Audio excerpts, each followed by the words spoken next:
Channel. YouTuber Harsha సాయిపై లైంగిక ఆరోపణల కేసులో పోలీసులు దర్యాప్తును ముమ్మరం చేశారు. ఓ మహిళ ఫిర్యాదు మేరకు నార్సింగ్ పోలీసులు కేసు నమోదు చేసి దర్యాప్తు వేగవంతం చేశారు.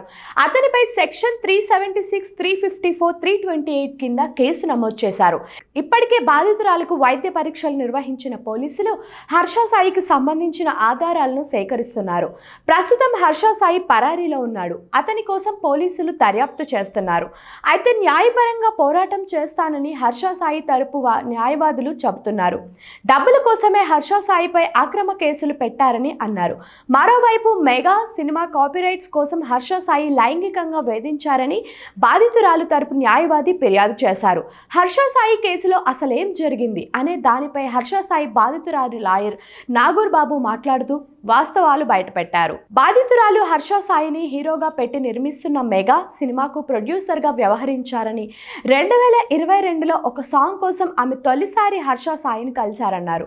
ఆ సమయంలో తనకు మంచి ఫేమ్ ఉందని, తన వద్ద ఒక స్టోరీ కూడా ఉందని బాధితురాలికి చెప్పాడన్నారు. తన స్టోరీని సినిమా రూపంలో తీస్తే పెద్ద సక్సెస్ అవుతుందని నమ్మబలికాడని, అలా బాధితురాలు మెగా మూవీని ఆమె సొంత డబ్బులతో ప్రారంభించారని న్యాయవాది వెల్లడించారు. అంతేకాకుండా స్క్రిప్ట్ డిస్కషన్ కోసం అప్పుడప్పుడు విల్లాకు రావాలి అని బాధితురాల్ని హర్ష సాయి కోరగా, అతని మాటలు నమ్మి బాధితురాలు హర్ష సాయి ఉండే విల్లాకు వెళ్ళినప్పుడు ఆమెకు మత్తు మందు ఇచ్చి ఆమె స్పృహలో లేనప్పుడు ఆమెపై లైంగిక దాడికి పాల్పడ్డాడని, అంతేకాకుండా వీడియో రికార్డ్ చేసి మరుసటి రోజు ఆమెకు ఆ వీడియోలు చూపిస్తూ బ్లాక్మెయిల్ చేశాడని న్యాయవాది తెలిపారు. కాగా మెగా సినిమాకు సంబంధించిన కాపీరైట్స్ కోసం హర్ష సాయి తెగింపులకు పాల్పడినట్లు తెలుస్తోంది.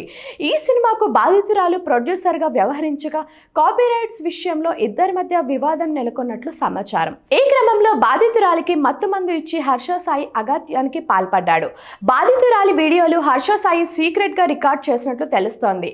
సినిమా కాపీరైట్స్ ఇవ్వకుంటే వీడియోలు బయట పెడతానని హర్ష సాయి బ్లాక్మెయిల్ కు పాల్పడినట్లు సమాచారం. కాగా మంగళవారం యూట్యూబర్ హర్ష సాయిపై కేసు నమోదైంది. అతను పెళ్లి చేసుకుంటానని నమ్మించి హర్ష మోసం చేశాడంటూ ఓ యువతి పోలీసులకు ఫిర్యాదు చేసింది. అడ్వకేట్తో కలిసి నార్సింగ్ పోలీస్ స్టేషన్కి వచ్చి ఆమె ఫిర్యాదు చేసింది. దీంతో పోలీసులు హర్ష సాయిపై కేసు నమోదు చేశారు. బాధితురాల నుంచి నార్సింగ్ పోలీసులు కొన్ని ఆధారాలను సేకరించారు.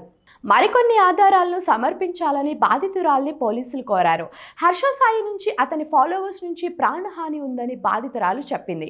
పెళ్లి చేసుకుంటానని నమ్మించి తన వద్ద నుంచి 2 కోట్లు తీసుకున్నాడని ఫిర్యాదులో పేర్కొంది. ప్రేమ పెళ్లి పేరుతో లొంగదీసుకొని నగ్న వీడియోలు, నగ్న చిత్రాలను పెట్టుకుని బ్లాక్మెయిల్ చేశారని, పలుమార్లు తనపైన అత్యాచారం చేశాడంటూ ఫిర్యాదులో పేర్కొంది. అలాగే దాడి కూడా చేశాడని బాధితురాలు వాపోయింది. కేసు నమోదు చేసిన పోలీసులు హర్ష సాయి కోసం గాలింపు చర్యలు ముమ్మరం చేశారు. యూట్యూబర్ పై 328, 376, 354 సెక్షన్ల కింద పోలీసులు కేసులు నమోదు చేశారు. హర్ష సాయితో పాటు ఆయన తండ్రి రాధాకృష్ణపై కూడా కేసు నమోదు చేశారు. అయితే హర్ష సాయి తండ్రి రాధాకృష్ణ కూడా నిన్నటి నుంచి అందుబాటులో లేకుండా పోయారు. వారి కోసం పోలీసులు ముమ్మరంగా గాలింపు చర్యలు చేపట్టారు.